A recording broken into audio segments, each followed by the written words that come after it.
Je sais pas. Ça ne doit pas être un riz béninois. Ça, pour vous, ce n'est pas un riz béninois? Non, ce n'est pas une production locale. Difficile test de reconnaissance du riz béninois pour notre consoeur. Échec et mat, son flair a failli. Bon, ce riz, c'est du riz Gino.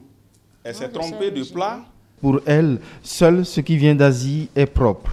Eh bien, les riziculteurs béninois produisent du bon riz, du très bon même, plaident devant une petite armée de journalistes, les riziculteurs et les organismes européens acquis au riz béninois. C'est pourquoi il est important et nécessaire de communiquer sur le riz, attirer l'attention des dirigeants sur les enjeux à travers l'achat institutionnel, susciter l'adhésion totale de ces derniers pour la prise de mesures en faveur de la promotion et la commercialisation du riz made in Bénin. Pour un véritable développement de cette filière devenue stratégique dans la lutte contre l'insécurité alimentaire et nutritionnelle. Victimes de préjugés, les riz béninois sont délaissés par les Béninois.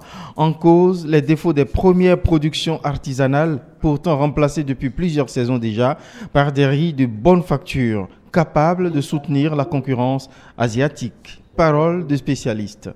Le riz importé, généralement, est un riz de très vieux âge. C'est-à-dire, c'est un vieux de 5, 6, 7 ans qu'on nous importe de la Thaïlande, alors que notre riz est du riz de jeune âge. C'est-à-dire, notre riz, le riz des collines, le riz saveur des collines, le riz, comment on l'appelle, délices, des Ézopes, mettez ça à côté du Gino. Parce qu'en fait, c'est comme ça qu'il faut comparer.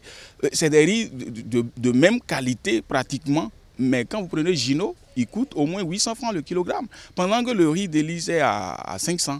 Le riz du label Bénin connaîtrait un franc succès si l'État béninois passait des commandes massives pour les garnisons, les cantines scolaires et autres achats institutionnels, comme au Sénégal et au Burkina Faso. Hélas, ces chances s'évanouissent avec la suppression de l'ONASA, l'Office national pour la sécurité alimentaire, gros client de la filière riz du Bénin. Les enjeux du patriotisme économique pour le riz béninois sont multiples. 18 milliards de francs CFA de devises d'importation à capter, une filière et un pilier de croissance à sauver, environ 2600 emplois directs à créer par an avec juste 10 000 tonnes d'achats réguliers.